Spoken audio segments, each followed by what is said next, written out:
the darkest nights, we find our light. Battered souls, but we won't lose sight. Surviving together, never alone. Through every trial we carry on. Surviving together, never alone. Through every trial we carry on. Surviving together, we stand tall. United forever. Strength and courage will overcome. Surviving together, victorious, and never, never alone.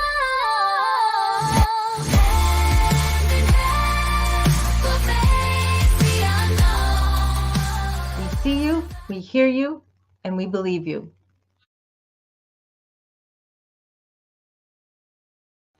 Hey guys, how's it going? Oh, good, we got another lurker. Oh, a few more. Hey, yay. Hi guys. Never want to talk to a solo, to no one in the audience, right? I apologize. I have no idea why I am not on the full screen anymore and it's black on the sides. I tried to put it in a different view, and it just doesn't seem to be working too well. Very odd. So anyway, hi Steris, you are new to me. Very welcome. You may have been lurking before. I just have never said hi to you. Sandy Wandy said to join. Oh, wonderful. Wonderful. We're so glad you're here. Crystal, great seeing you. Shannon, pleasure as always. Can you guys hear me okay? I'm a loud talker anyway. You know, Shannon, I am doing spectacular today. It is probably the first day, excuse me, I got to get rearranged here. Awesome. It's probably one of the first days I've woken up in a long time and just felt good, you know, just, and I had a sink full of dishes that I had to do at 6:30 in the morning, but it was okay. I have been trying really hard for like the past week to go to bed thinking about the things that I want. And one of those is positivity, you know, just being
Hey, am I back?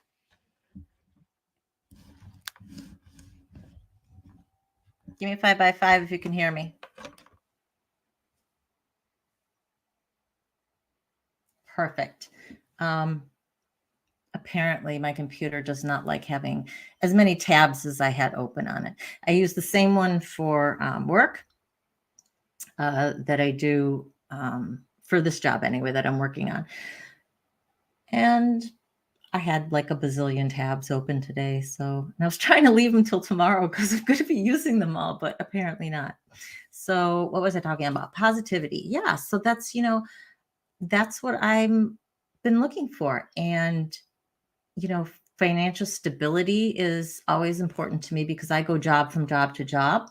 And that can get tiring and nerve-wracking if you're not working, for a few days. When's my next job going to come along? And so I had been thinking about that. I don't know what you call it, praying or just pleading with the universe, how uh, whatever you believe in. But it seems to be working. It seems to be working so far. So we're going to continue on this path. Now, I'm not asking for $1 million to drop in my, drop in my doorstep, although that would be nice. But I don't think the universe is going to give me that. But it is giving me options, and it has been giving me ways that I can do things and ideas to make money. Oh, Steris, you live with working with a client and then you work with a different client. Got it. Yeah, I do projects. So I'm actually working for a company, but once that project is over, then I have been working for the same company for like 7 years now, and they keep me busy most of the time.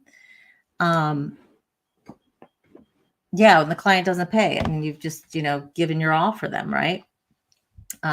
Fortunately, when I am working, I know that I'm getting paid because I'm working for a company, but it's after that. It sometimes, most of the time, you can kind of roll into one, may have a day off or so. But if a day turns into 2, turns into 3, that makes me, that gets me really nervous because, I don't know when my next paycheck's going to come then. So finding clients every day. This is the exact reason why I did not go into solo law practice. I did not want that on my head. And there's a whole host of reasons. This is why I didn't join a law practice, although I had the opportunity to do so. I need to mute my phone, guys. That is one thing that I didn't do. Steers, what kind of work do you do, if you don't mind me asking? I am just muting my phone for a minute. There we go. Mark, welcome. Yeah, it is. Like, it can be very, very scary, nerve-wracking. Training, professional development. Yep. Okay, got it. Yep. In case you missed it, if you weren't here last week or Saturday, I'm not sure when I was talking about it. But the job I got right now is actually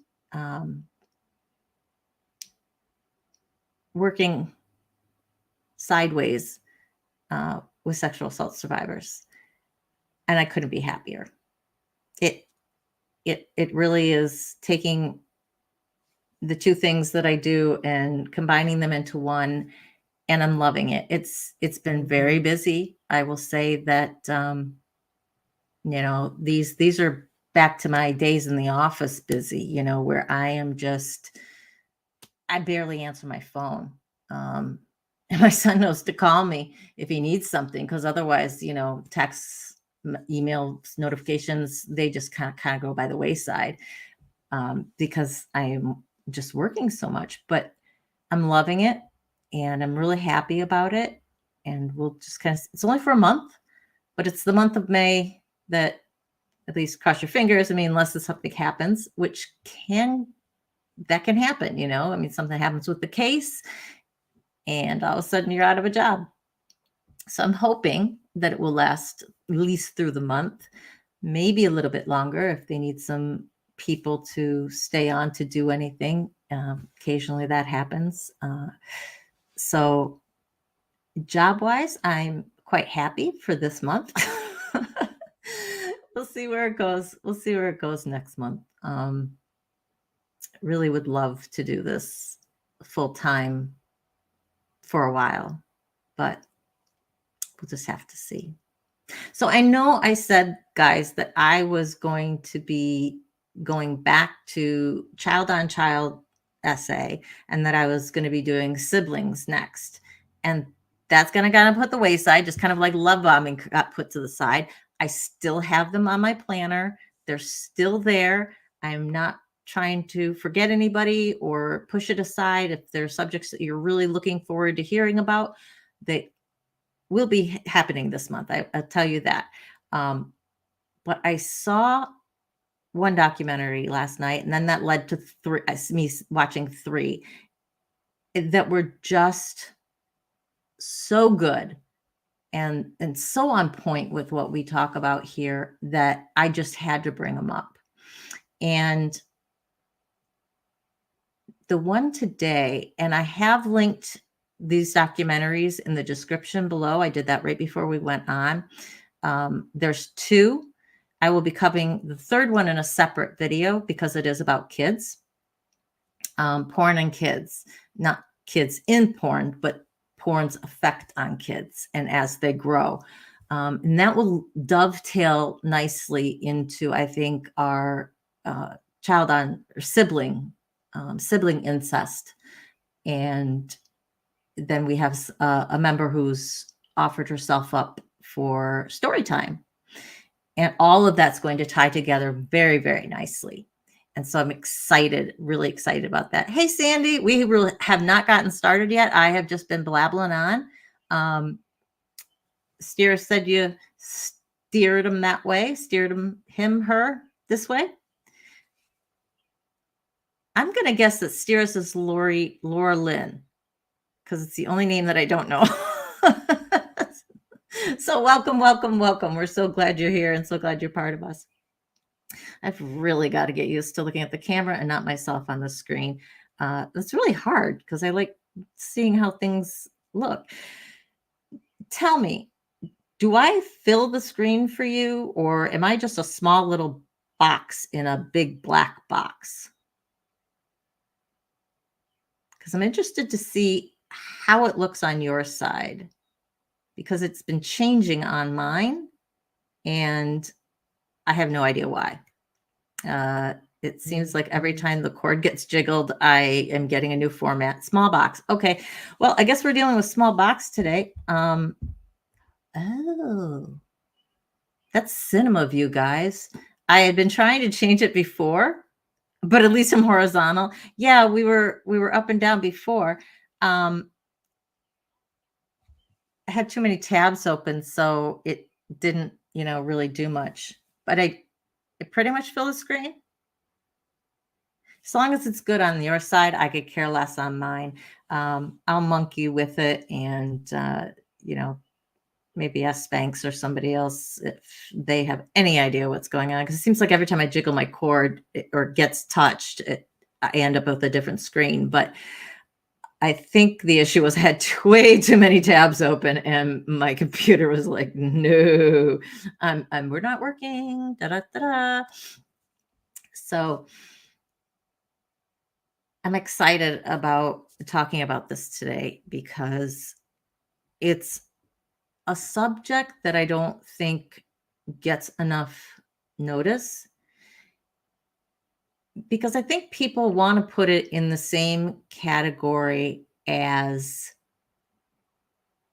is it violent video games that make kids more violent people or make people go out and offend with a gun or something like that.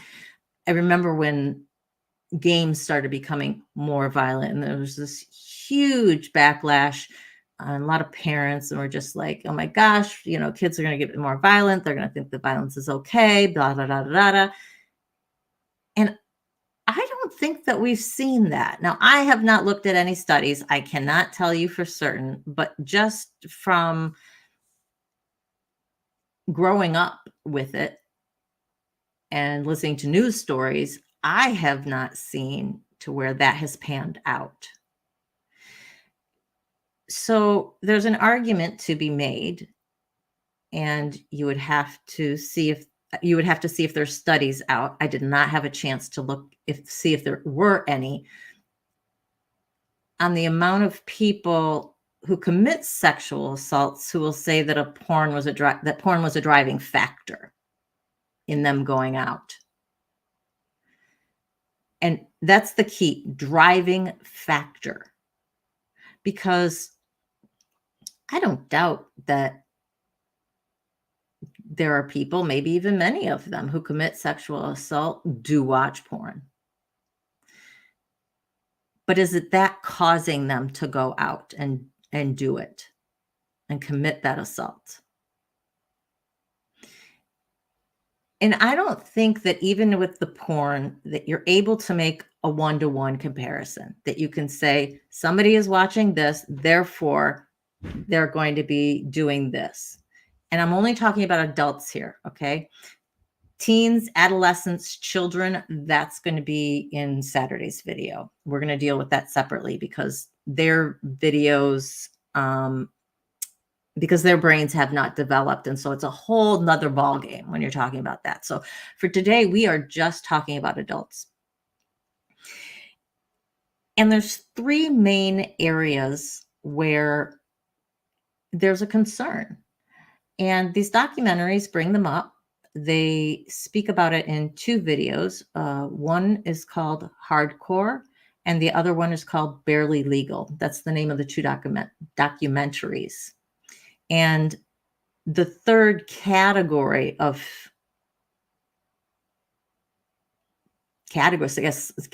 porn is incest porn, and how over the last 2 to 3 years that has just exploded in people looking for it. And they measure this by the numbers of people who are doing searches for these names. And I know there are stats out there with that. Again, it was 9 o'clock that I was watching these. I got up at 6:30 this morning, and I've been go ever since until about 6:30 when I tried to then wrap everything, here together. Yes, there are people who get addicted to porn, men and women. It's the same with everything.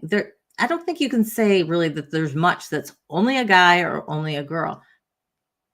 There's definitely a huge contingency of guys, but the women, they are finding they're quickly becoming a good chunk of the population as well. Now, in terms of addiction, don't know. And I don't even know if there's any studies out there that are going to be in regards to that.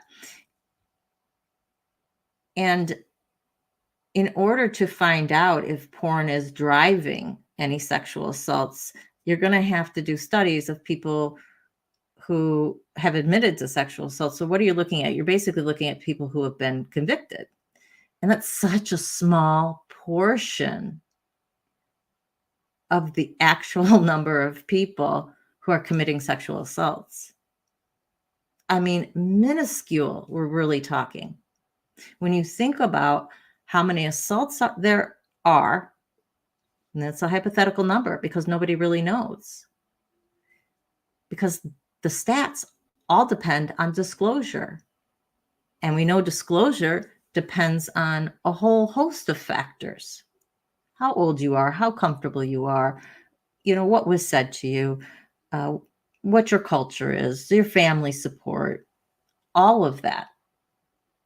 Then you've got, does that disclosure get to law enforcement? Then you've got, does law enforcement actually open up an investigation? If they've opened up an investigation, is someone actually arrested? If they're arrested, are they actually convicted? As you're going down the line, the number of people that we're talking about who we could actually do a study with, very small.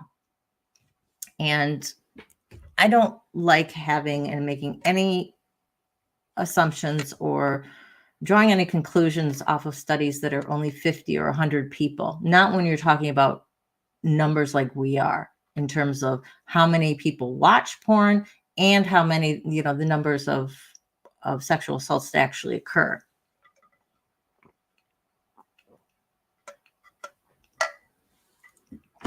And that's one of the things that we're going to talk about, Mock.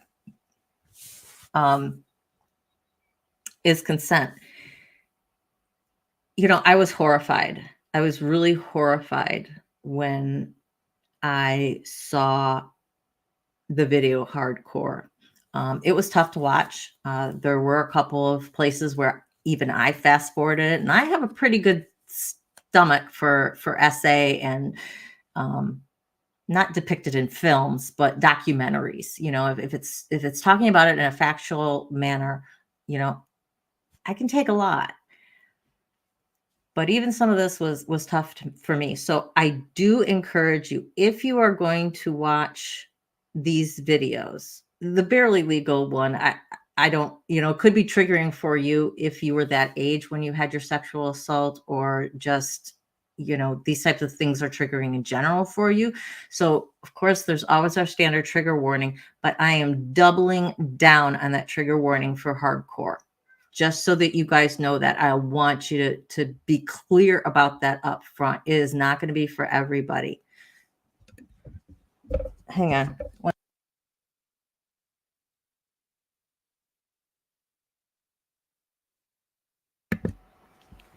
Oh, I've got to sneeze. And it just didn't want to come. So yeah, it was tough to watch. And the reason being is because I had always been of the opinion, and I think most people are, that when you're watching porn, that at least between the porn actors, there's consent, right? And that they're acting for the most part. If there are some tears, or there are some, something that is going a little bit beyond, my hope had been that it was because some people enjoy that kind of thing. And they might get done with the experience, and once they've come down, and be like, whew, wow, that was great. There are people out there like that. And I thought maybe they had been just plucking those ones out, No, not so much. Now, granted, they didn't talk to every porn producer out there, but they talked to the major ones who were making the most of the videos in the hardcore arena. And one of the stats that just was jaw-dropping to me, and I think really tells you how things have gotten, is that 35, let me say this again, because remember, what drives porn? The users. They're going to make what the users want to see. Plain and simple. If people aren't watching the videos, they're going to stop making them. So if all of a sudden people didn't like watching women dressed up as little girls, they wouldn't make them anymore. They're all about making money, 100% making money. Now, I don't doubt that there are probably some good pornography producers who are more above board, or maybe I won't say above board, but they take a more of a moral stance in terms of how well they treat the girls, that the actors, and I am talking about the women, because they are the ones who, with the all the dominant films, they're the ones who are getting tossed around. It's not the guys. And there was one person who was interviewed like that, and he was a producer, and he said, I just have 100% problem with that. That's not something we do at my company. I know that there are a lot of companies that do that, and yeah, it is about the almighty dollar, and it's about getting the scene out, because if we put out less money out with you, and we're trying to do a scene, and we just need a few more takes, and they don't want to do it anymore, they're not going to get paid. We're not going to finish. Everybody loses. But there are just lines in the sand that you don't cross. And so there are companies out there, and I do believe there's probably more than just him, that have those lines in the sand, and they will not cross them. When you listen to the other producers, they say that they don't cross that line. They come right up and butt up against it. And if they can move that line, they will. But they don't cross that line. I call bullshit. Because when you watch and see what some of these women are subjected to and how things are brought about, it's coercion in the worst way. So let me give you an example. Hey Todd, how you doing? Kristen, so good to see you. Yes, the dark web reportedly, but I will say in most likely all probability does have. I know of one child porn video that is out there that is extremely popular among sadistic pedophiles. And even I couldn't watch most of that documentary. It was just too horrifying. And that video is called by name in some other documentaries. So I knew exactly what they were talking about when the policemen, start naming these names, and this film being one of them. And moving on, because that's just horrid. Yeah, I've never been on the dark web, and honestly, I have no desire to ever go there because there's nothing it has that I need. Plain and simple. Maybe there'll come a time when I am running from the law and I need fake IDs or something. I have no idea. I'm just throwing something out. But there's nothing there that I need that's important to my life. A lot of times, and I'm going to speak sort of in generalities when I say a lot of times or many women, and this is from what I have seen, not only in this documentary, but in a few other ones I have watched just about the porn industry in general. One of the ways that they're able to convince some people to go through with this is they don't tell them everything that's going to be going on in the scene up front. They'll tell them, oh, we'll discuss it when we get here, or yes, there'll be X, Y, and Z, but they don't tell them that they also want A, B, and C until they get there, or until they've even gotten partway through the scenes. And what do I mean by that? What types of things don't they tell them? Why don't they tell them? Well, they're not telling them because people wouldn't show up for it if they didn't. You've got it from something as simple as, and understand when I say simple, you'll understand when I say that this gets more and more complex, more and more violent. So the basic level, just doing an anal scene or just being slapped around a little bit or half choked. That is on the lightest side of things. And there are some women out there who they'll do anal all day long, and there is a contingent of them. And it's also fairly well known that if you're going to make any sort of money in the porn industry these days, you have to be willing to do it. What I think less women are willing to do is be choked. Now, you can say light choking, and if you're with your partner and this is something consensual between the two of you and you guys like it, you trust your partner, great, more power to you. Autoerotic asphyxiation is a thing for a reason.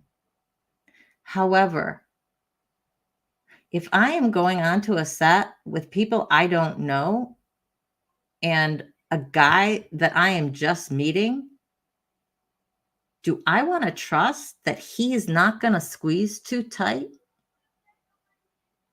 If I was that actress, I certainly would have reservations about that. But the choking thing has gotten more and more popular, and I don't know why it started. I don't even know when it started.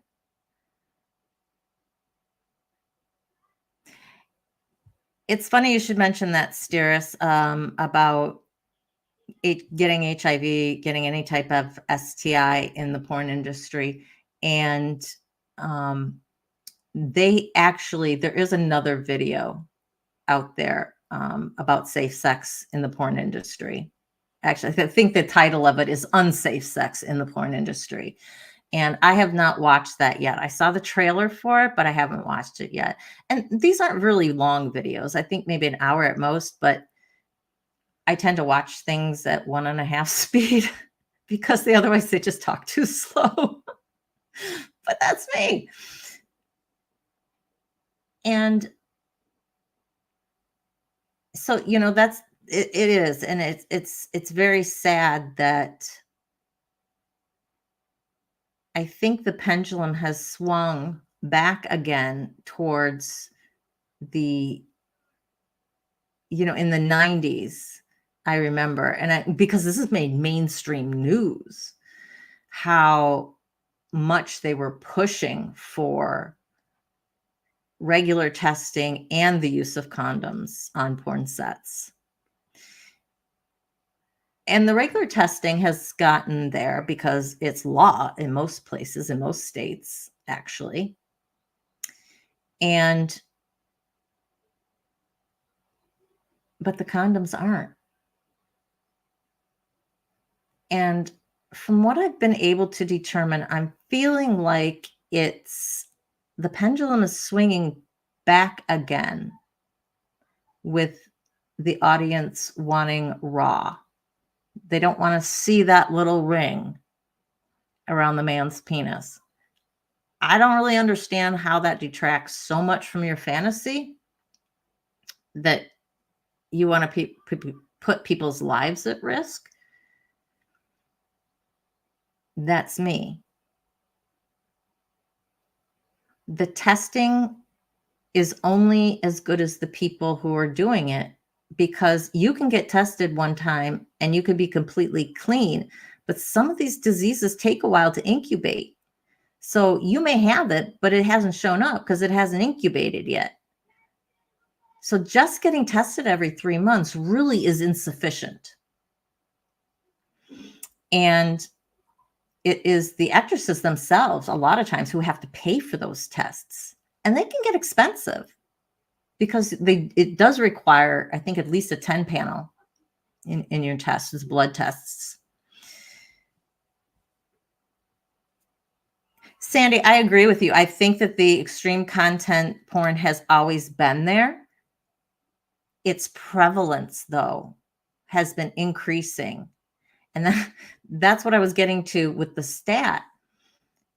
The amount of videos that have at least a significant amount of domination in them, whether we're talking about slapping, whether we're talking about bondage, whether we're, whatever you're talking about, at least a significant amount of domination within it,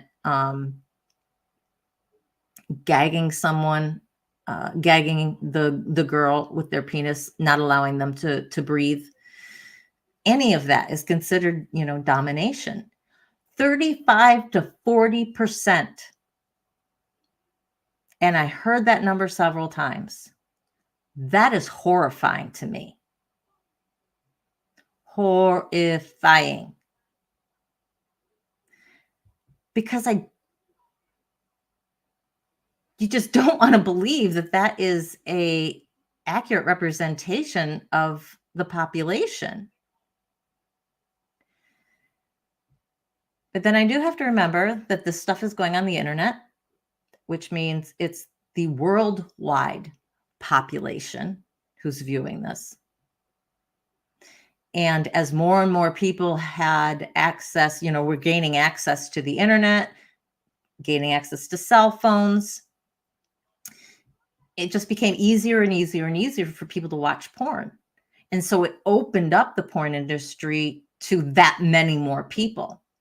So maybe the percentage was kind of always there, but we're just seeing it now because of the ease at which porn is available. So you have so many more people actually availing themselves of the opportunity to watch the porn. 30 to 40, yeah. 30 to 40% of porn videos nowadays have at least some significant domination in them. It doesn't mean that they're an extreme video itself or a hardcore video itself, but just some form of significant domination, to whether that is choking the girl during oral sex with the penis, not allowing them to breathe, choking them, period, just choking them.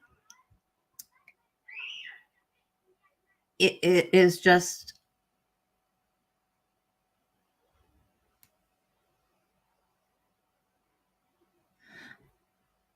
I'm not sure where Resin's going with that, but I do say that I know that there have been studies done, and I don't have the numbers at my fingertips, at the percentage of internet usage that is for porn. And it is significant. I don't want to throw any numbers out there because I have heard a lot of different things. They've all been pretty significant that you just kind of, I roll my eyes. Again, I got to remember though, we are talking about worldwide population and how so many more people in underdeveloped countries have access to cell phones, that they now have access to this pornography at their fingertips. I have to think, or at least just say it worries me, that in countries or provinces, cities, states, whatever, that have a very significant entrenched patriarchal society where homosexuality is a crime, where, women are shunned if they are the victims of rape, how these domination videos are feeding right into their worldview.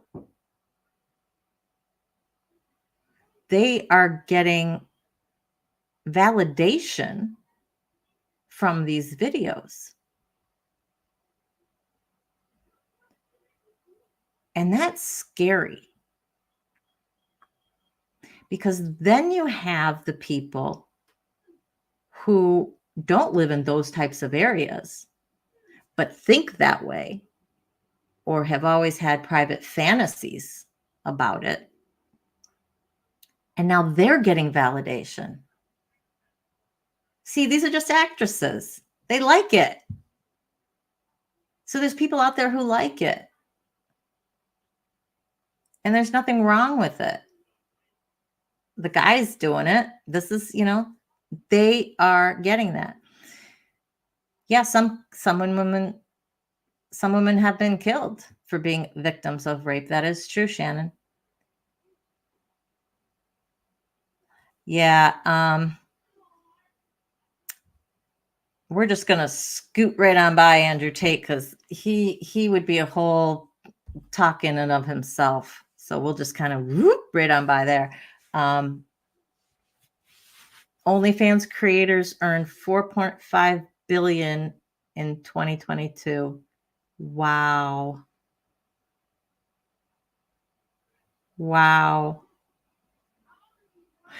I just saw, it was a YouTube video or a TikTok, and I didn't watch it, but I saw the line, and it was about one of the ranches in Nevada, for legal prostitution. And it was one of the girls there who says that she was showing off her bedroom, so every girl has their own bedroom, their own space within the ranch. where they see all their clients. And she said that she made over $500,000 last year.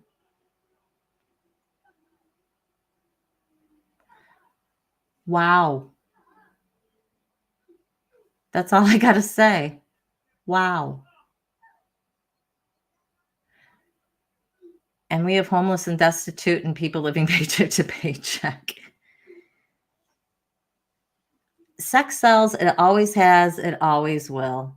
It is a driving force in that animal part of our brain. But how we control that, how we control that is watched, and how that is out in the media, that's up to us. And by us, I mean internet users. It's the people who are consuming porn who drive it all. Hey, Seventh, how you doing? Yeah, I mean, regardless of your feelings on prostitution, I will say that Nevada has some very strict rules as to what needs to happen for the safety of these. And I do know that the ranches themselves take the safety of the girls very, very, very seriously. Because especially as a business owner, you should, not just from a moral standpoint, but from a business standpoint. Because you can't put a girl out there when she knows she's got an STI. And if she's a popular girl and is a real moneymaker, you don't want to risk that. So they're making an investment in this person. So it only makes monetary sense for them to take care of their employees as best they can.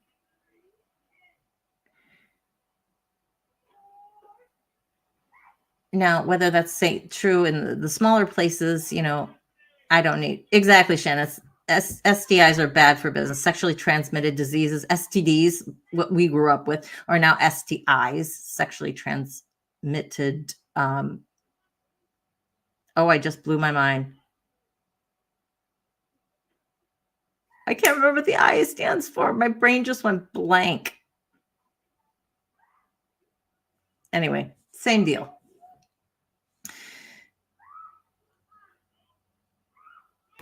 Infections? No, it's not. I don't think it's infections. It's something else. Maybe it is. I don't know. It doesn't really matter. We're talking about the same thing. Not nice things that you want happening to your body.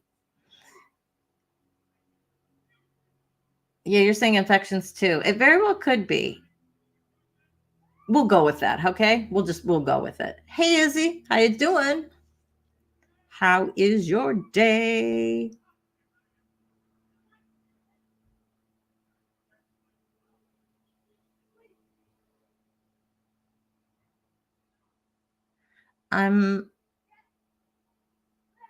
Oh, okay.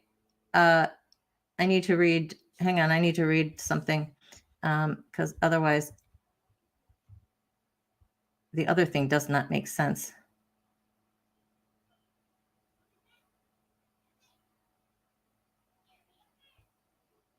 Kristen, thank you for sharing. Thank you for sharing. That's an extremely private thing. I'm not going to post it up. And if people in the chat people on replay want to go back and look in the chat and read your comments, they're more than welcome to. I think you will find Saturday's video very, very interesting that we're going to do. And the same company that made these two documentaries that I'm talking about today made another one in regards to kids. Very interesting. And no real, I'll still say trigger warnings just because of the subject matter, but it's nothing compared to the others. There's just not a lot of anything shown, but it's very, very interesting. So encourage you to definitely watch that. But I'm very sorry to hear that that's still affecting you. But I'm not surprised either.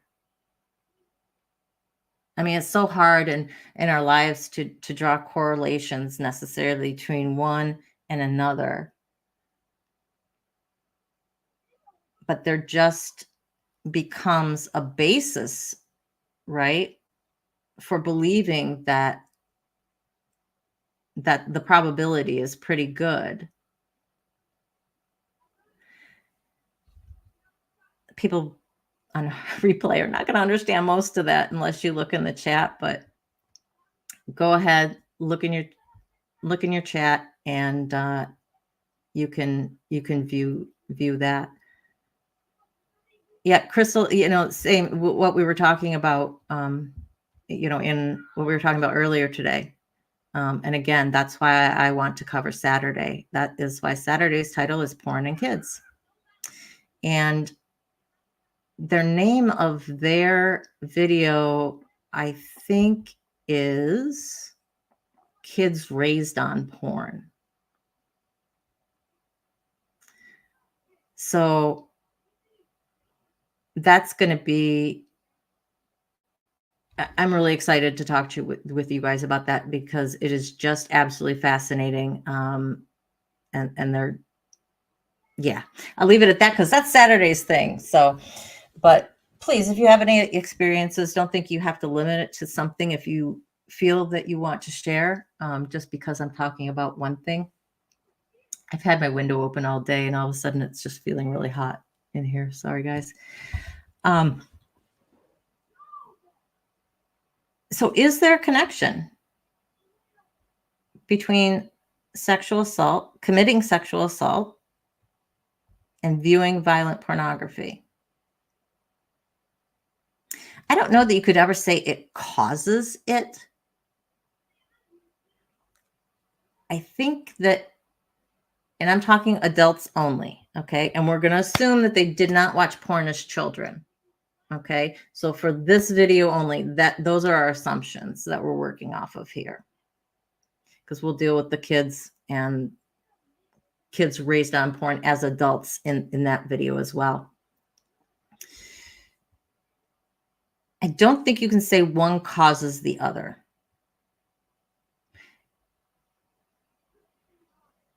But if you have somebody whose predilections are such, or fantasies are such, who may lean there anyway, I can see that validation pushing them over that finish line of going from fantasy to action. And that is the reason we're not only talking about the hardcore stuff here. And that's why I put these two videos together, because Barely Legal is the other one, where you have people who are supposedly 18, because they're always supposed to show their paperwork, right? Who they make up to look as young as possible. And they all admit it. They're looking as young as possible. Why? Because people want to watch it. And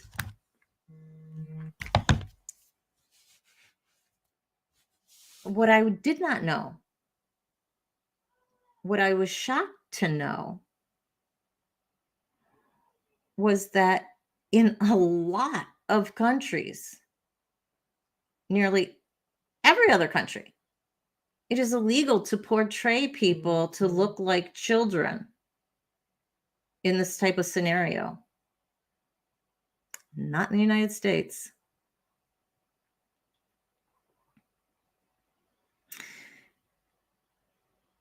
And the way they get around some of these things anyway, if you're in Florida, anywhere on the coast, go a few miles offshore, 40 miles out, however long it is. I don't know. Todd, you were in the Navy. What do you think? How many miles is international waters off the coast of a country? So they go and they anchor out in international waters. No one can say anything. It's no man's land. It's no one's jurisdiction.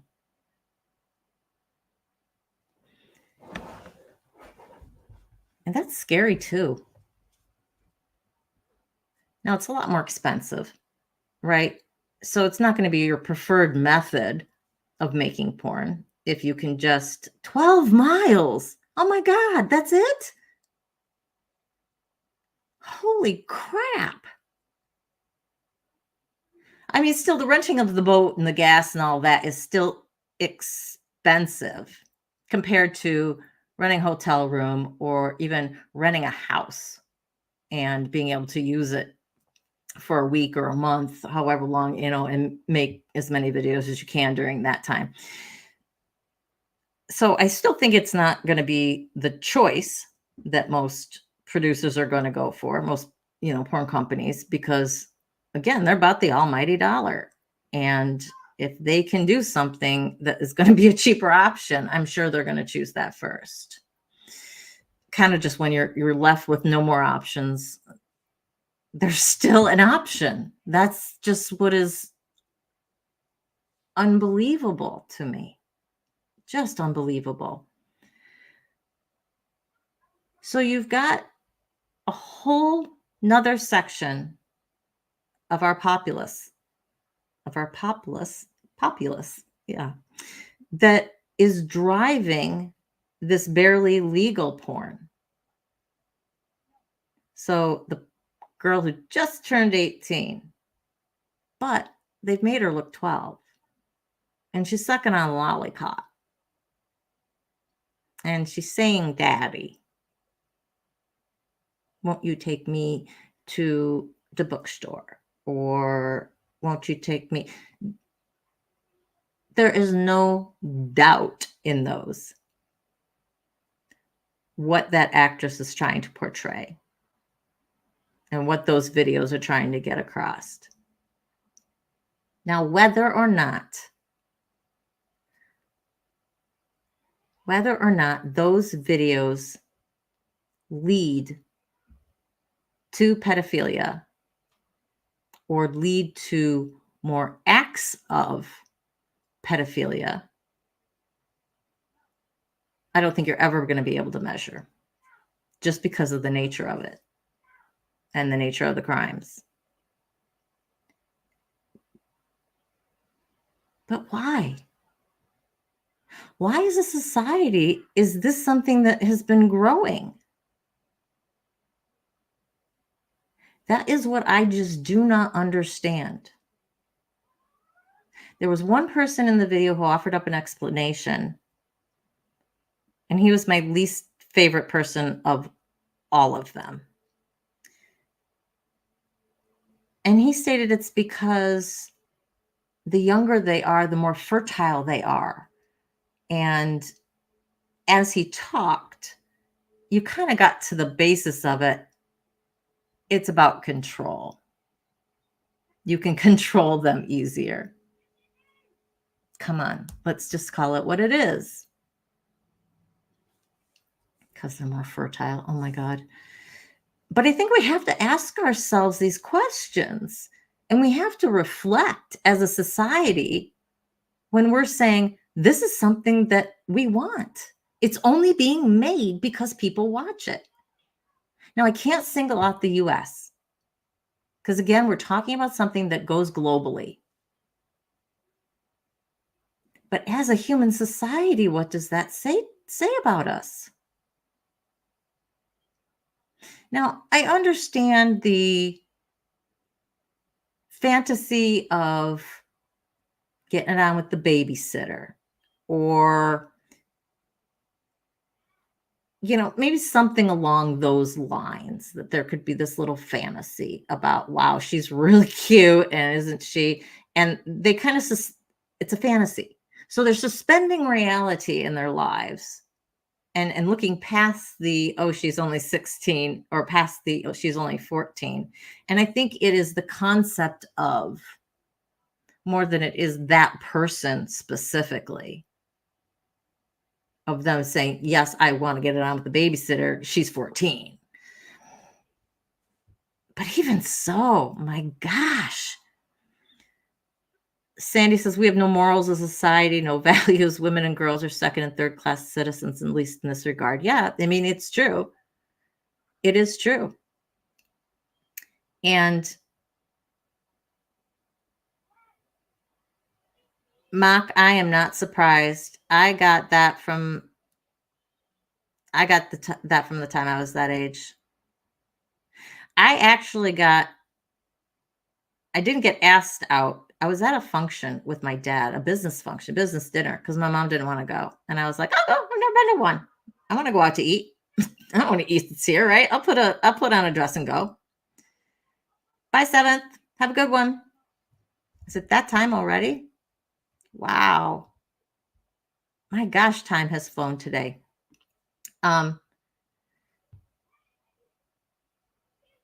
Yeah, and I basically it was this person was talking to me and talking to my dad and kind of be, what would be the chances of me going out with her type of thing. And my dad just like got quiet as a pin because my dad was like, none. She's 13. And you should have seen the horrified look on this guy's face. So I got to give him props for that. At least he was horrified by the fact he was sitting on a 13-year-old. But some women do. They just look older. But that means nothing. You need to go by their age. And the fact is, and who said it?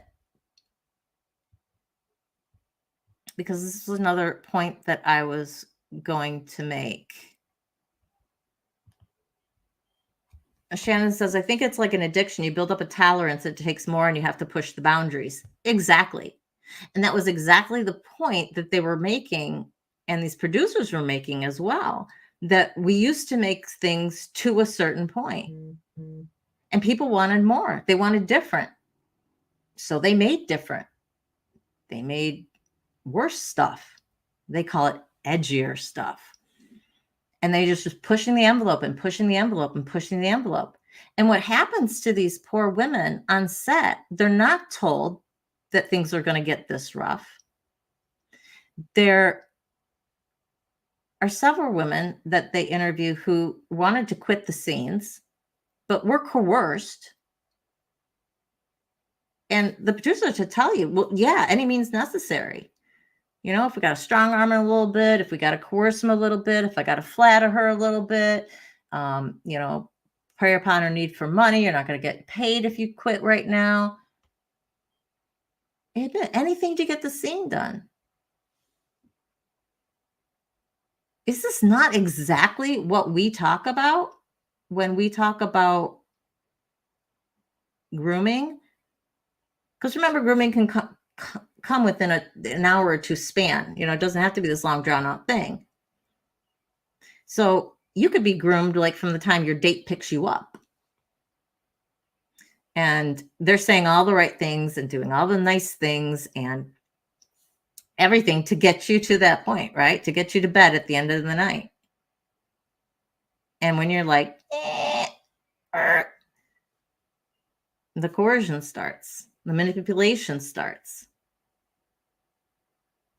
And you will find some women are either then taken against their will or their boundaries are pushed, which again is still no consent.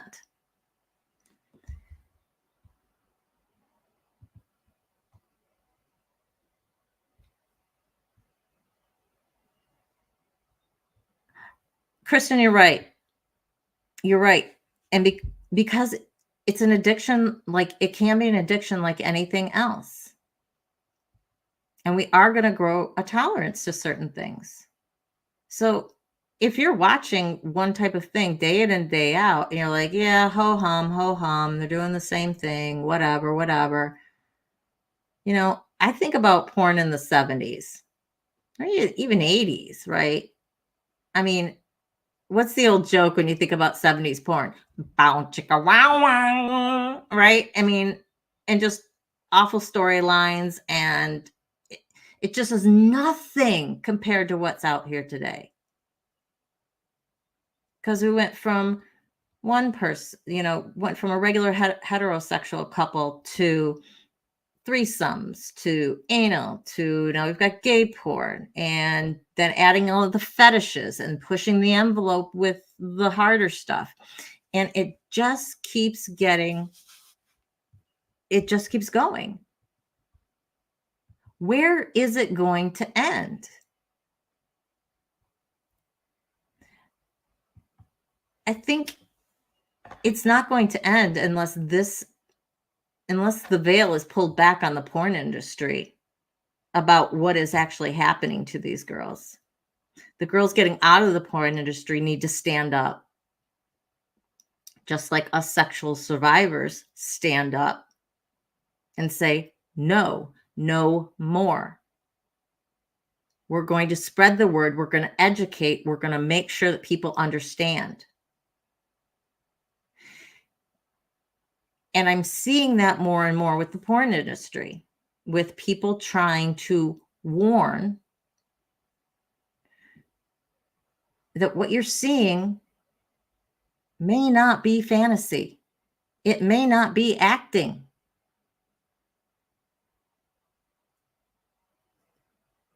You're right. It does ruin the fantasy.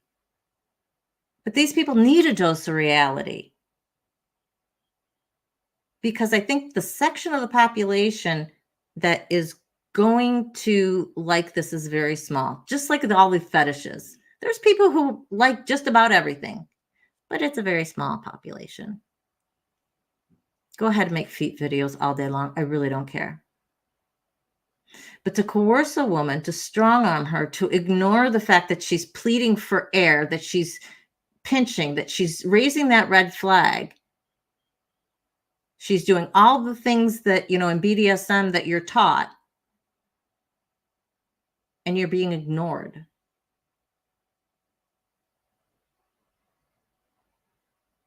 The one producer said, guys want to see is they want to see that woman absolutely destroyed at the end of the video. Makeup running down her face, hair all just, every which way, crying. Really? What people? Well, obviously a lot of them, because it sells, and it sells well. You're right, Sandy. Society as a whole has to take a stand. And I think it'll be really interesting to see in the next 10 years where things go. Because there are more and more documentaries that are coming out that are pulling the veil back on this. That there are women who get flown out to places under modeling gig type of ruses. And then they're drugged. And then they are raped for a video. But you don't know that they're being raped. You don't know it's a sexual assault. Because they're still with it a little bit. So that look could be interpreted as somebody enjoying themselves. When in reality, that person couldn't consent. That person wouldn't have consented. And you are watching a sexual assault happen. And I think that as more people understand that, and their fantasy is ruined, and they are sickened by that maybe the consumption will start to go down. It is a hope. And at this point, it's only a hope. Because the fact that incest porn is growing so quickly in the last 2 to 3 years, that really frightens me. What does that say? That more and more of us are thinking about sleeping with our dad? Or wanting to sleep with the stepdaughter?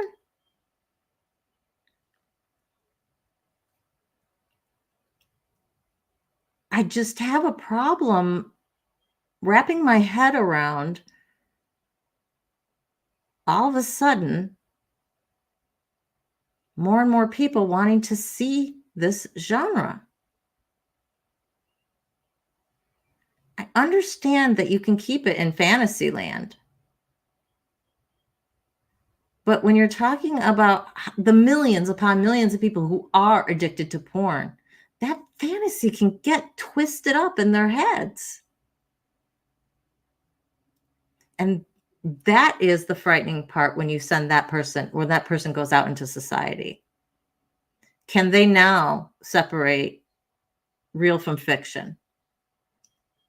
Or has their brain gotten so twisted by the porn that affects their interpersonal relationships? And heaven forbid if they've got a girl in their life. Right, Woody Allen. There's been many more.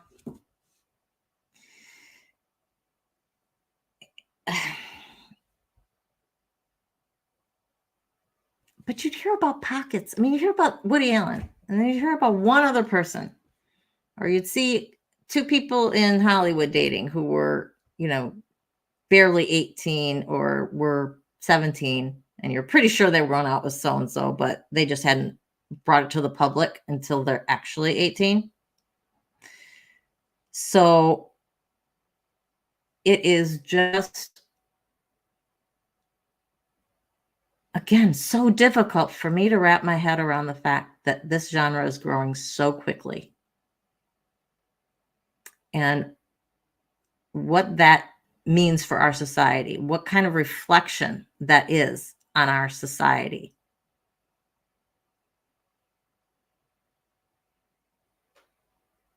Kristen, I know you've probably already hopped over, but we'll definitely see you later. Crystal, this is absolutely true. When you have people who are voluntarily signing up for porn, they get into these situations where they don't feel like they can control anything. They certainly can't control the scene. And they're being strong-armed, coerced, manipulated, even offered drugs and alcohol in order to stay, in order to push that boundary, right?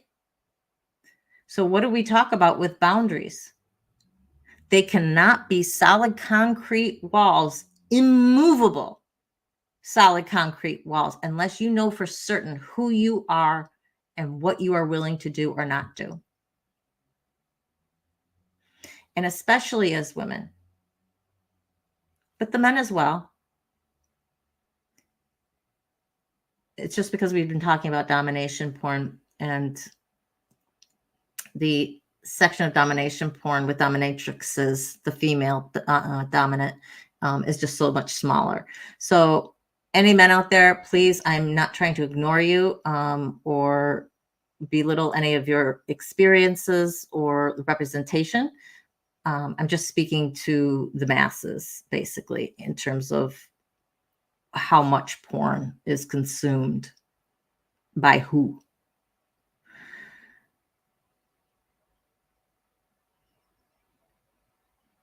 Okay, I interviewed my son about this last night, and I told him I wasn't taking notes, and my goal with it wasn't to quote him, but I do have to quote him, and I will tell him. I'm going to quote him on this one thing. Misha, I'm just glad you popped by. When you feel better, you'll be back with us in the chat. No worries. Until then, much love, girl. Much love. I asked my son, what do you think about porn? He's young. Teenager. Has grown up in this environment of having it available at his fingertips. And I've spoken to him from the time that he had access to a computer, and definitely once he got a cell phone. So we've been talking about this for a long, long time. So I think he had a better basis to view this as.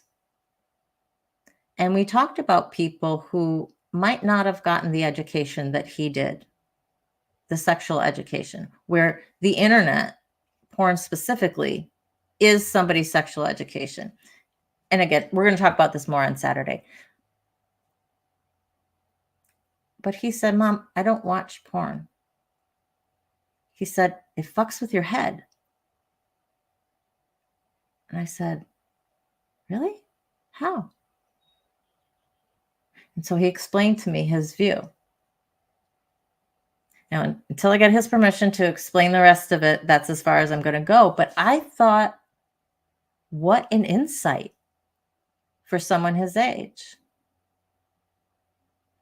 And if he thinks this, well, there's got to be some other people out there that do. So maybe there's some hope. Maybe this younger generation who is growing up talking about sexual assault more, being more aware of sexual assault, of grooming, of all of the things we talk about on this channel, that maybe that can affect the porn industry as well. I don't know. I don't know how that plays out in other countries. But maybe here, at least in the United States, kids are getting it and understanding that this is not the end all and be all. So I can only hope.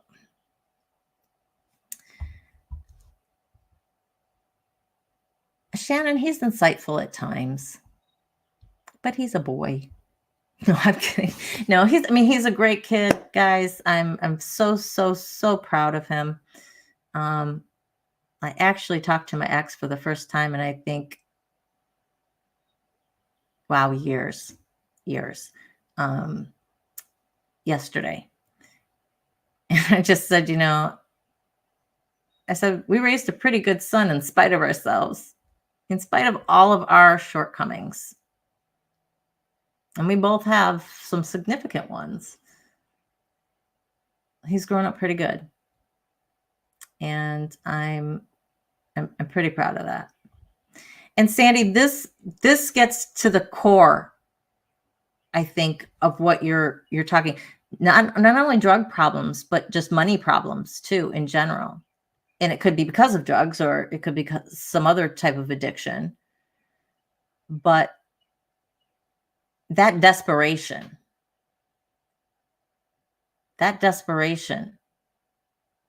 is where, even if somebody thought that they had an immovable wall, could get into a situation like this and be manipulated such that they find that wall's moved. And that's horrifying. It really is.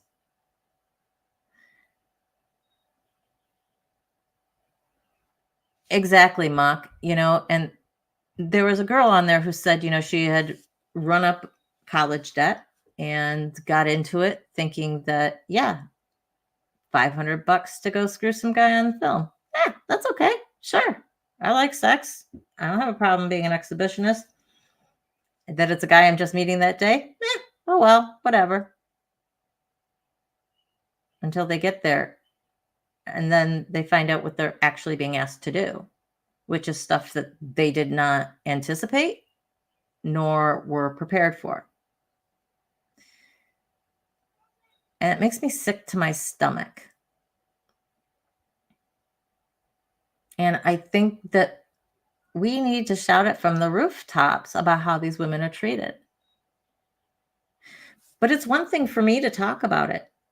It is a whole nother thing for women like the ones in this documentary to get up and talk about it, and for them to shout it from the rooftops, because they are the people who are going to be listened to the most. They are the ones who experienced it. They are the ones with firsthand knowledge. And they've got to lead the fight. There's only so much documentaries are going to be able to do and are going to be able to expose. It isn't until people are standing up and they're in your face and they're saying no, and they destroy that fantasy. Say, guys, this is what it really is. At least in the United States, right? This is how things go with this. This is what you're watching. So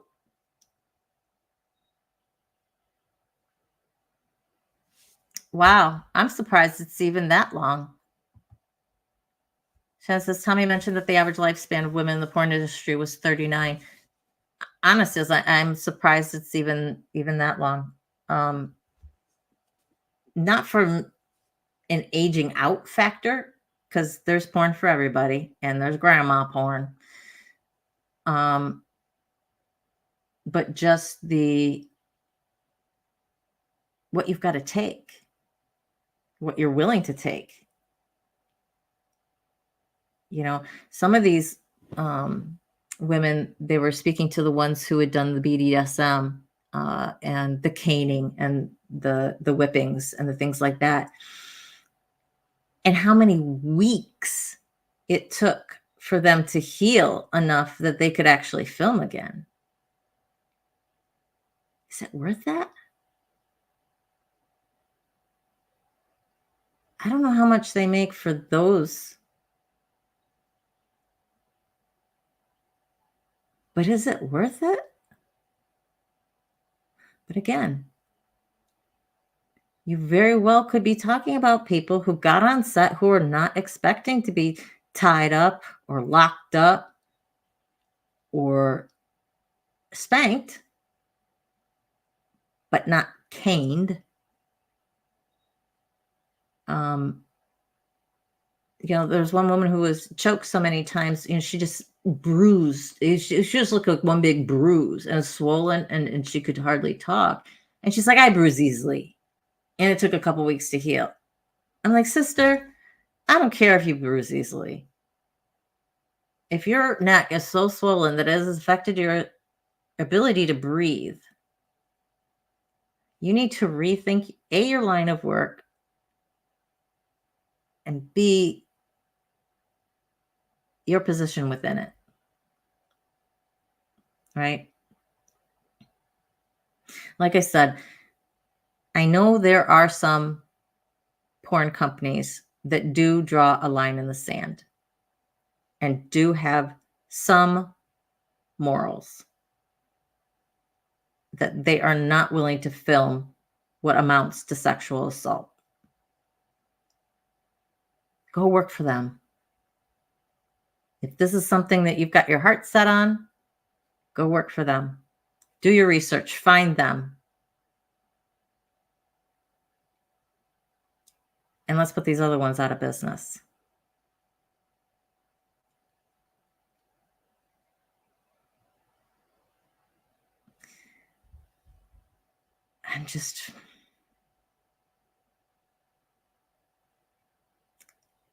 It's just amazing.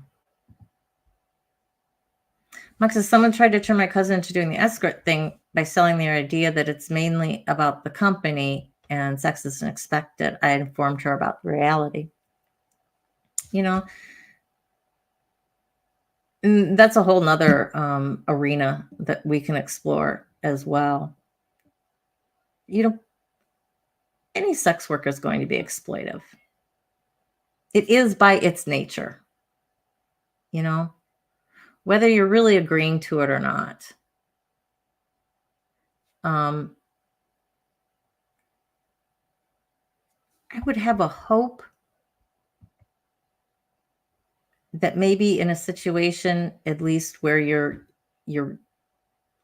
working for a company like that maybe they've got some screening processes in place that you're a little safer. But you never know. If you're going to meet a stranger and somebody you've never met before, and the first time you're meeting them is in a hotel room, you're free game for whatever. And you got to hope that they're on the up and up. So, yeah, the whole thing is, I think, a bigger issue than we want to look at. We hear the adage of sex sells. That's why the porn industry is so big. It made billions and billions and billions of dollars, last year alone. I don't even know how many billions, with many zeros after it. God, it could even be it could even be trillions. Who knows? I'm sure there's some stats out there. But we have to be looking at the reality of it. We have to be exposing the reality of it. We have to be talking about the reality of it. So not only is it dangerous in terms of what the girls suffer through, it's dangerous in terms of the addictions that can happen, what the addictions lead to, which is wanting more and more severe content, wanting something new to be exciting, because what they've watched is they've gotten used to it. And there was one guy who said that's how he got into child porn, actual child porn. I mean, he went to prison for 5 years. He had over 9,000 images and videos on his computer. He served 5 years. I have mixed feelings about that. On the one hand, he never made it out of his house. That's the only place it was. On the other hand, it's child porn.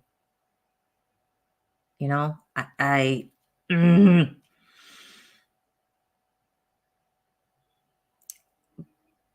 but that's what he said. He said he got used to it.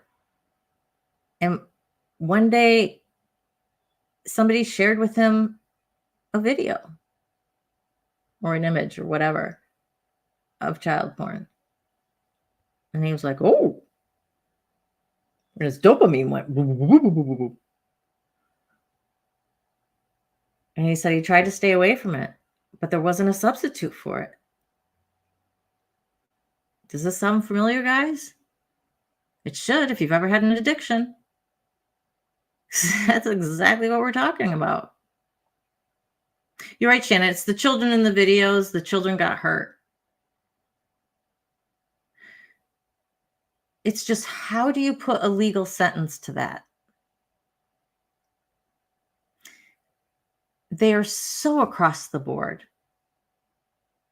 And different countries have treated this very differently in terms of the amount of sentence that they give. It's a really difficult, I think it's a really difficult thing when you are talking about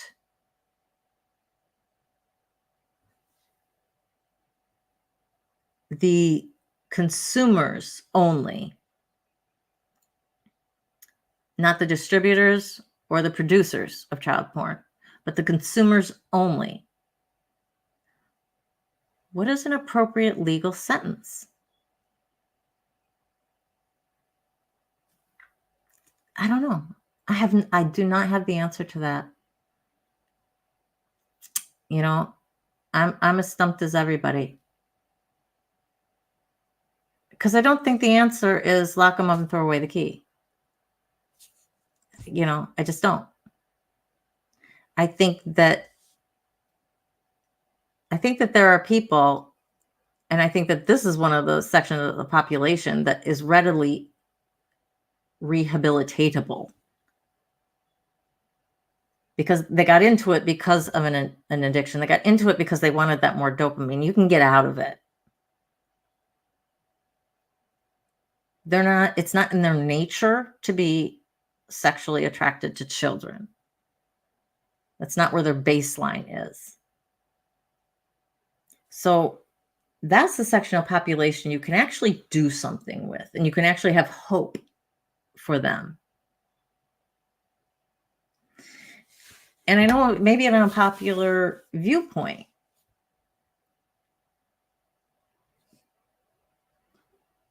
but we have to draw lines somewhere, when it comes to our legal system, when it comes to sentences.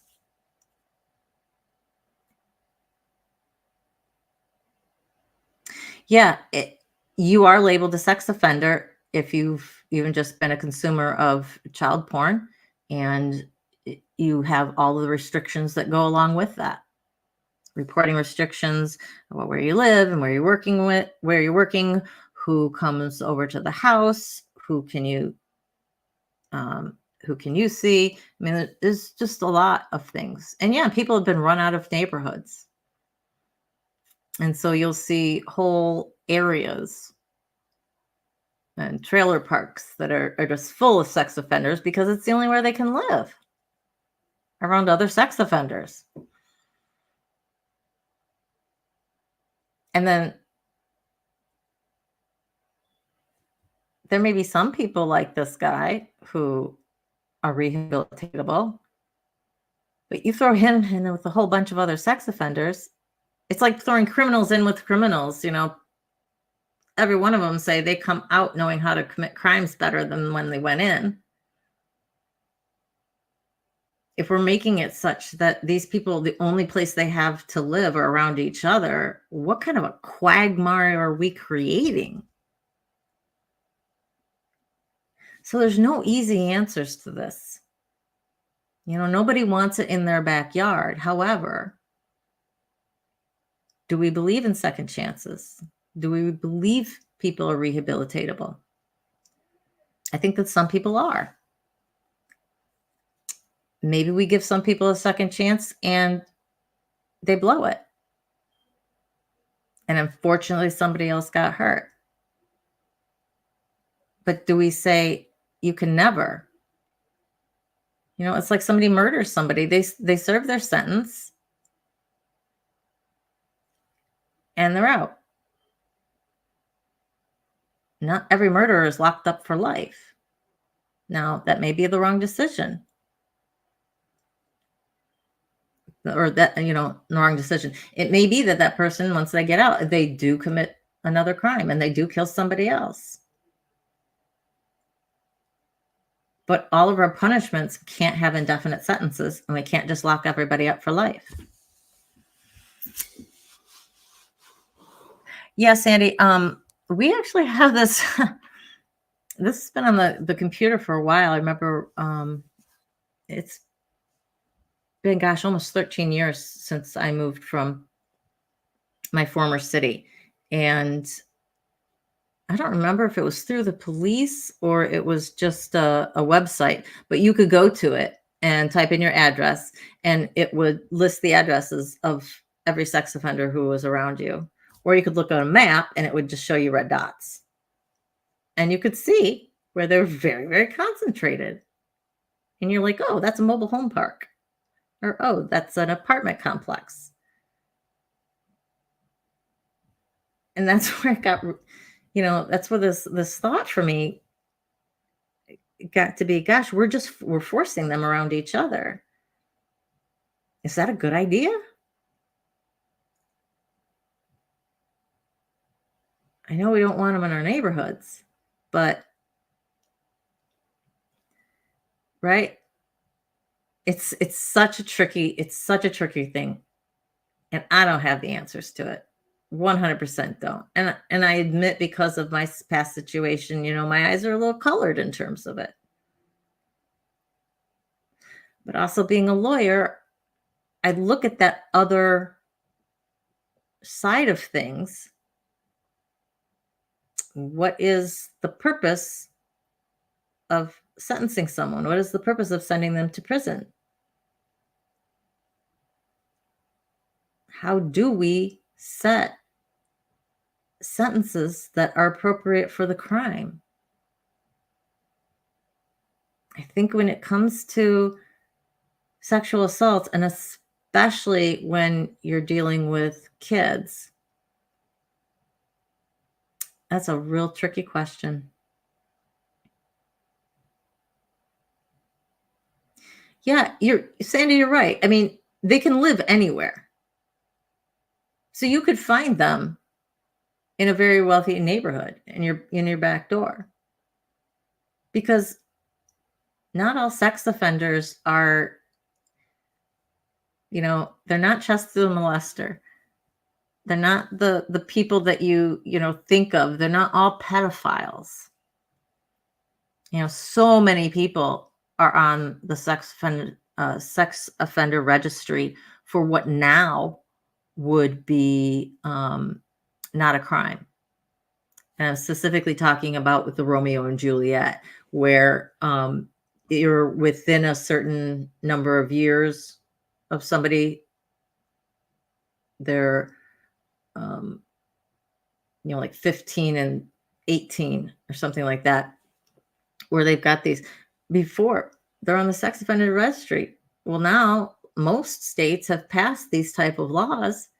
The people who were previously convicted, they don't get off. So you never know why that person is on that registry.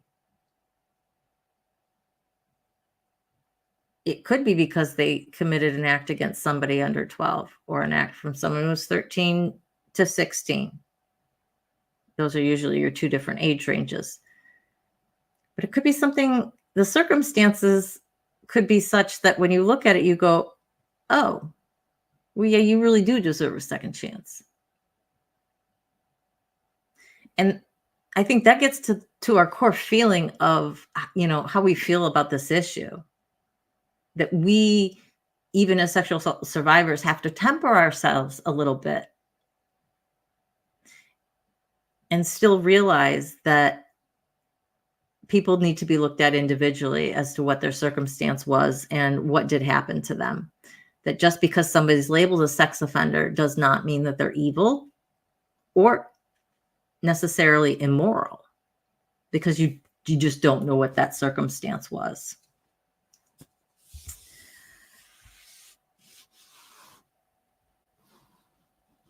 You're right, Misha. It's really difficult because, we're punishing people, but are we doing more harm than good? We're sending them to a place where they're just going to hone their craft, so to speak. And we find that with, most every crime. As soon as you're sending people that do things the same way, they're going to. Victims need a chance at safety as well. Absolutely. And it's that balancing skill, right? Between your victims need safety, survivors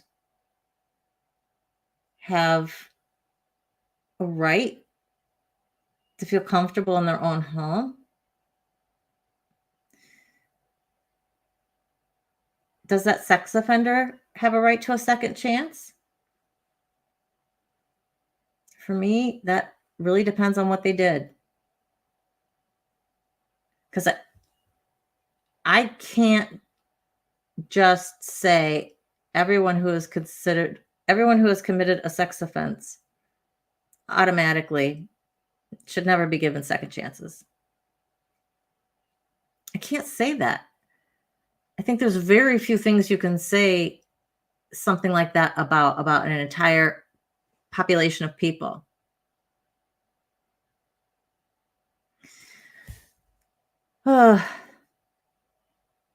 It is. It's really, really kind of scary. Crystal says in Canada, if you're charged for a sex crime, you serve your sentence and have been clean for 10 years, you can get taken off of it. Interesting.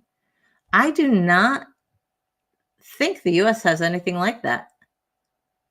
Sandy, you're talking about violent sex offenders. Yes. And again, you're not going to know that just from the list. You're not going to know that from just looking at where that person is. You have to go into the court documents, right? You would have to go into the court documents and see what happened with that person's case, or ask them.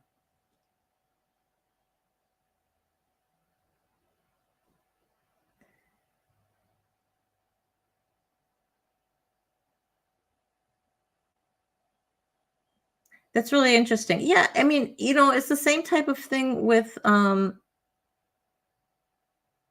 crimes here in the US. You can get expunged from your record after 7 or 10 years. Um, a lot of times, if you can't get it expunged from your record, if it's over 10 years, it's not counted towards sentencing.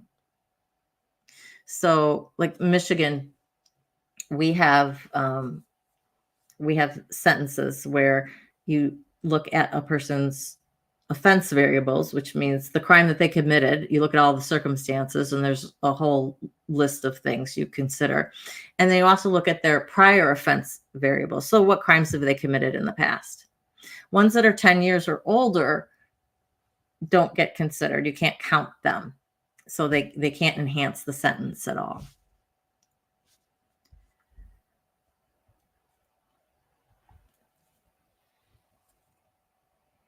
Yeah. Sandy, and it does. So then we have to get to, okay, what do we consider a violent offender then? And I'm not saying it's unfeasible or even unreasonable.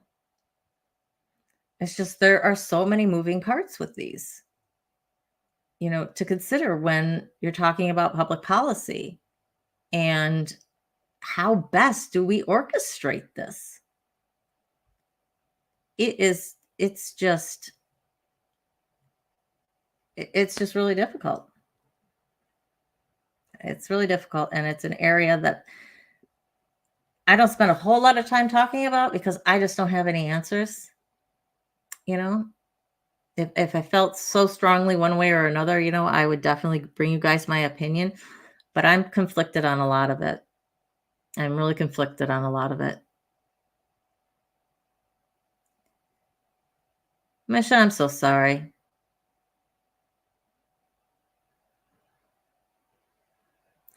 And that's the thing too. How many perpetrators are there out there that we don't know about? Again, we're talking about the people in the sex registry are the ones who have been convicted. How small a percentage is that in regards to the actual population of perpetrators?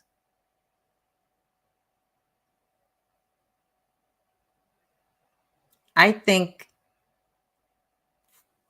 every person, if we could ever get an accurate number on the number of sexual assaults that occur against children, against adults, that if we were ever truly able somehow to get that number, that might shock the conscience of society and get their ass moving in a direction to do something about this.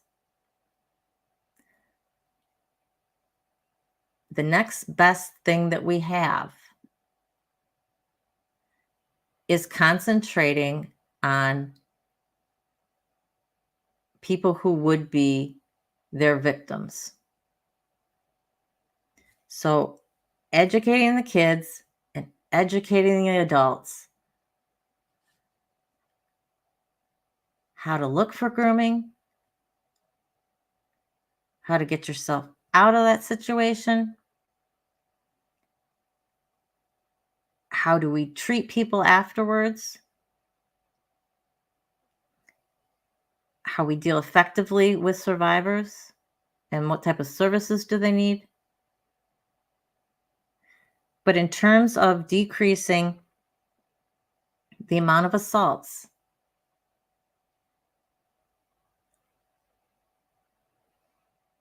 it's best just not to be there. And how do you not be there? By seeing the bigger picture, by understanding it, and by education. Because if we know what to look for and we're keeping our eyes open and we are looking after our neighbors' kids or that other child on the t-ball team or that Girl Scout down the road, especially when it comes to kids, guys, we have got to keep our eyes open, and we've got to be looking at the other people around us. I think it is your duty as a member of the society, as an adult in the society, to not turn a blind eye and to be actively looking for these things. I think too many people just say, not going to get involved. I don't want to be wrong. You 1,000 excuses.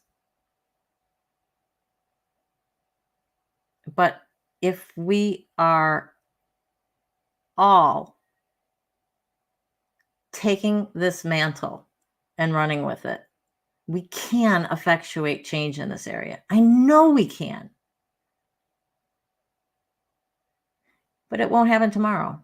It may not even happen in my lifetime. I hope that I see a significant decrease. Gosh, even by the time I die, 30% in 30 years. How about that?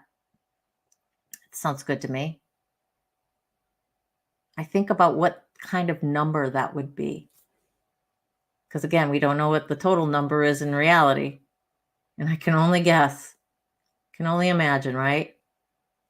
And how many people then have been saved from going through experiences like we did. I would give anything to prevent that from happening to another child. So I think we as survivors, we feel it the strongest. So it is up to us to lead the crusade in it. Just like we're talking about with the porn industry, it really is up to the people who are in the porn industry to stand up and really pull that veil back and shine the light on this and say, this is reality. This is actually what happens. And when you get woman after woman after woman after woman saying the exact same thing, there's no choice to believe it's true. But they've got to do that. The people doing the documentaries are only going to be able to do so much.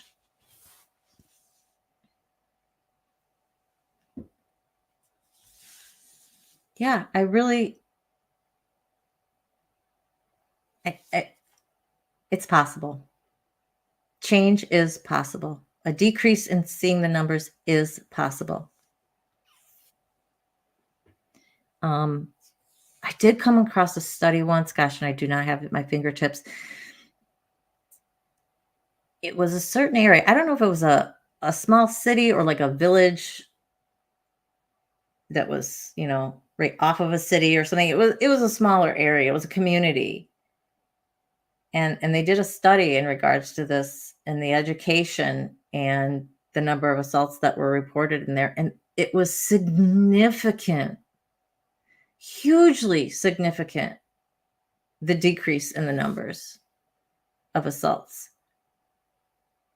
Now, maybe there was an increase in assaults in the city next door. That's possible. Because, guys, what do perpetrators not want? They don't want to go somewhere where people have their eyes open. And they don't want to target that kid who is educated and knows what to look for. That's too hard of work. You go to the easy targets.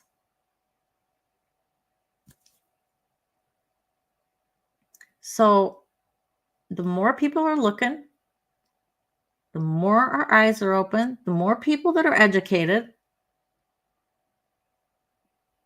the more change we can effectuate. And maybe those people who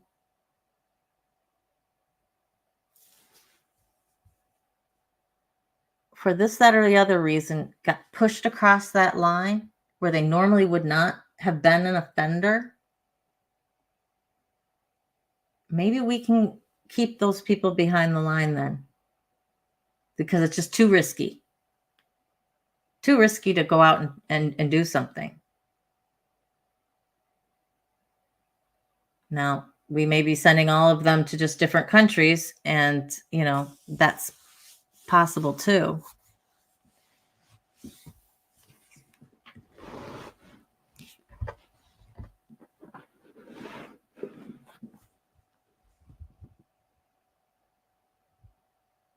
You're right, Crystal. It starts with education with our kids, and it's every parent's duty. Unfortunately, not every kid has a parent who's involved or cares or understands. So we have to have outreach programs, because I'm sorry, we can't lump this on our school. There is, I think, way too much that is getting pushed onto school, that is getting pushed onto teachers, that should be parents' responsibility.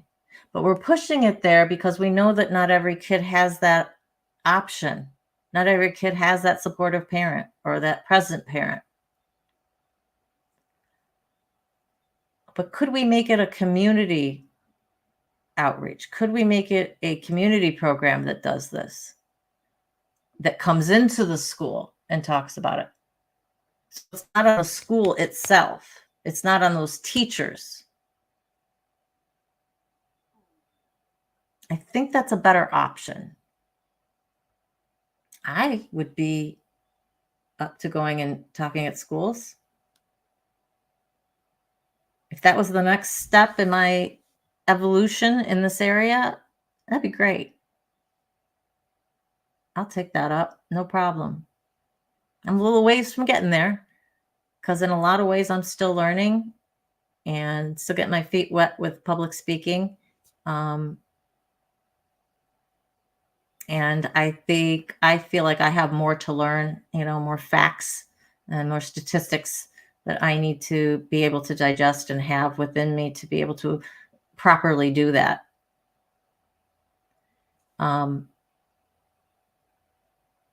But in order for people to do that, there needs to be resources. And that's where we fall down. I think it is less will and more resources, because you will see some great programs that are in cities that just can't do the work that they want to because they don't have the money, because they're relying on city funding or state funding or the government. So where do you get the money from? Fundraising. You have to rely on the goodwill of people to be opening up their pocketbooks to say, this is important enough that I'm going to support this cause. And I think that's possible. A lot of work.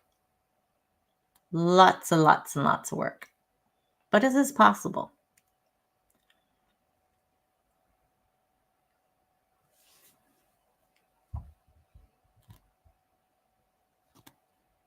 It's true, I mean, if we're telling kids your body is your own, and if you don't want to be touched, don't let anybody touch your privates. Okay. Well, are we teaching them that means over the clothes too? Are we teaching them that if somebody bumps up against them, but then starts rubbing themselves against you, that's wrong?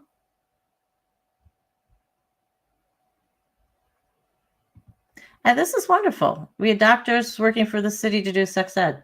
And that's great. And I think along with sex ed should be sexual assault education. I think they go hand in hand. But sex ed right now, for the US anyway, is within the schools. And for me, it was 9 weeks of public health and sex education, which meant there was maybe a week that we actually spent on sex education. And the rest of the time was learning about STDs, and all other sorts of things. But the actual sex education part was not very much. And I know my son said, I think it was a few days they talked about it. And they spent more time learning about the other stuff. Which, granted, it's important that you know about sexually transmitted diseases and what to look for in your partner, because maybe your partner doesn't know that they have something. But if you see a particular sort and you don't know what it is, you may ignore it. So those things are important. But so is sexual assault. So is talking about consent and really hammering that home and talking about grooming. Because as we said, grooming can happen to adults and kids. They're not talking to kids really about this consent issue until they're in high school.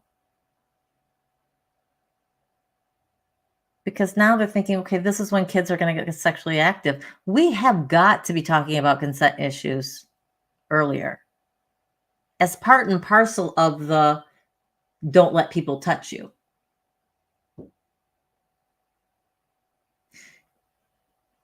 So it goes back to letting kids know, where are their boundaries? We have to help set those boundaries for them because they don't innately know. So we've got to be extremely clear with kids as to where these boundaries are.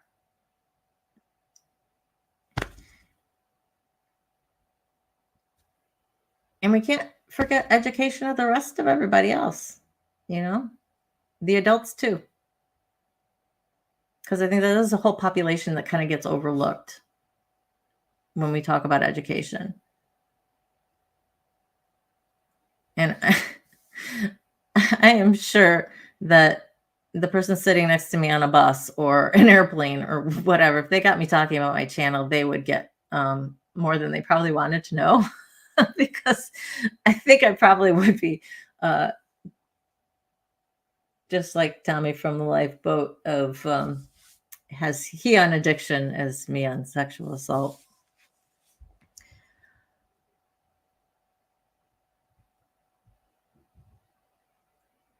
Yeah, whatever happened to the PSAs on television? I guess because so much is switched to the internet, they don't really have that option anymore.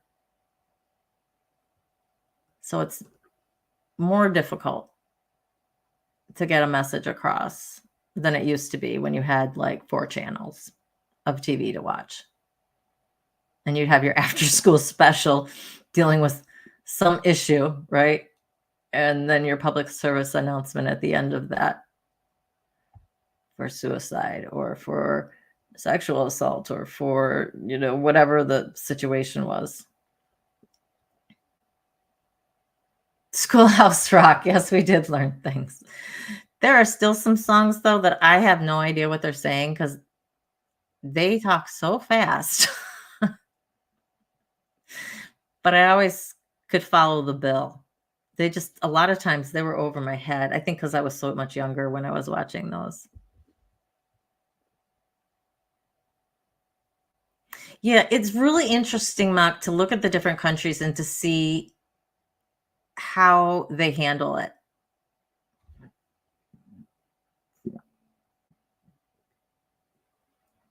I think that what you're explaining from Germany is so positive. We as a country can learn something from the way other countries deal with things. And we can incorporate those and use those to help with our programs. There's so many good ideas out there that it's possible. But again, it just takes the buy-in. And I'm going to bet that it's as much of a cultural thing now for you guys in your country. It's, it's part and parcel with you. We don't have that yet. We don't have that societal buy-in. And so that's why we really have got to double down on our efforts with education. And nobody has to go out and tell their story. But if you know about grooming and you happen to be sitting next to a mother on PTA, if it fits in the conversation somewhere, do it. Maybe it'll fall on deaf ears. But I think that that's the risk that we have to take. We have to be willing to stick our necks out and talk about this stuff that people in general don't want to talk about. Or they don't want to hear about it. Because just like those porn workers, it's us. It's the sexual assault survivors who are going to be listened to the most. And I think who are going to be just concerned about it the most. And, that's not to say that every person who has ever been sexually assaulted has a duty to go out there and advocate. But you can help pass a word in your community without being an advocate, a full-time advocate, or giving a huge speech or anything. And it starts at home. Start with the rest of your family, your sister, the cousins, whoever. Because they talk and then they talk and then they talk and then they talk. And it can spread. And I've got to believe that. And I really, really hope that our young people coming up now are more like Germany now in terms of it's part and parcel of that generation's culture, that this isn't something that they're going to put up with. But we have to make sure that they're educated. We have to make sure that they know what to look for and what to be talking to their friends about. For all of those kids who don't have parents at home who are aware of these things, we'll pick up the mantle for them and spread the word. So, well, with that,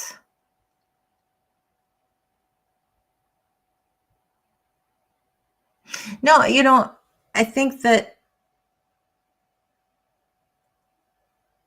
Misha, Mock, Shannon, these are good things. I mean, this is why we have this to talk.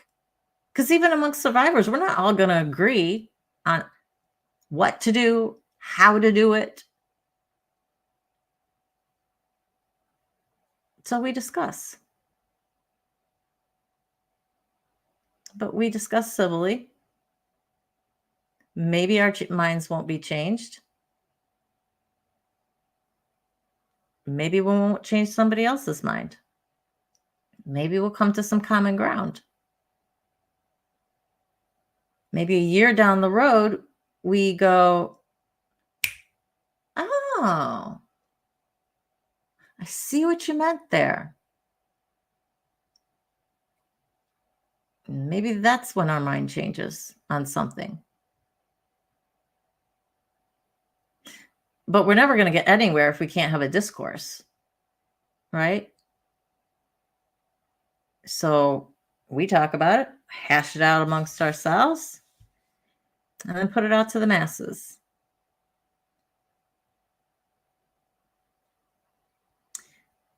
I thoroughly enjoy having this channel the size that it is right now. I'm excited for it to grow because that's a way of getting the word out more, right? But I still want these chats with you guys. I don't know how I will balance those things. And who knows? Maybe this channel is never going to explode. I'm okay with that.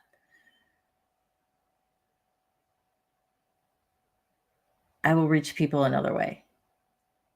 I will talk to my neighbor. I will talk to my nieces and, well, I don't have any nieces and nephews. I'll talk to my cousins' kids because they got a gaggle of them. You know, I'll find another way to get the word out. And hopefully we'll be able to effectuate change. Yeah, Mark, I know that Germany has done a lot of work, and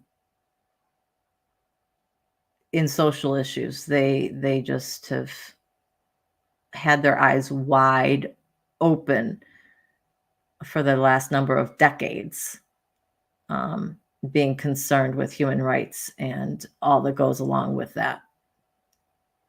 And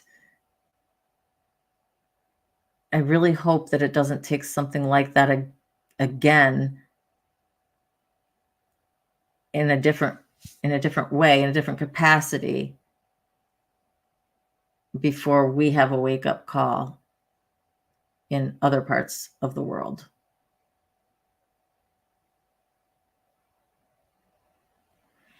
No, it's not a fun topic.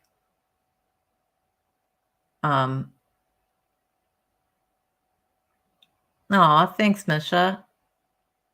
I choose a topic because it's what I'm passionate about. And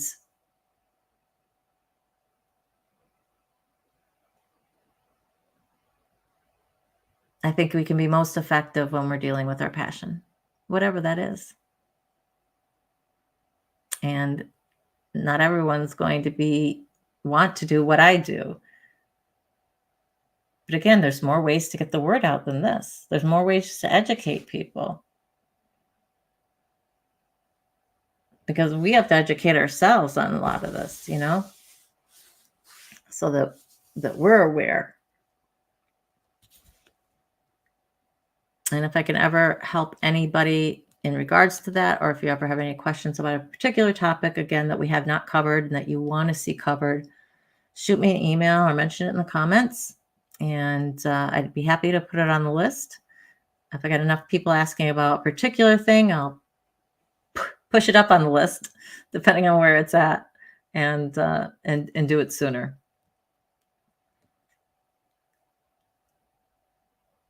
Mark, you're right. I think we are seeing the changes.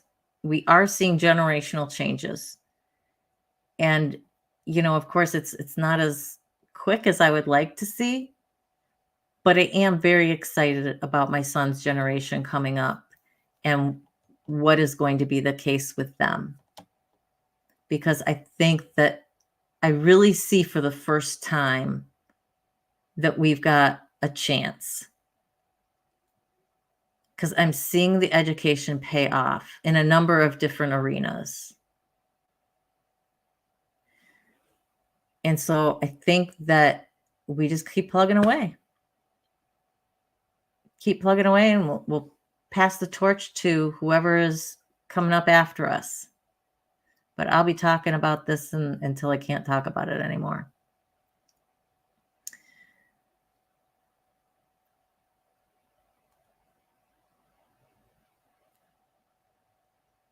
Yeah, I don't know anybody wants to be famous for this. I think if you're dealing with it out of love.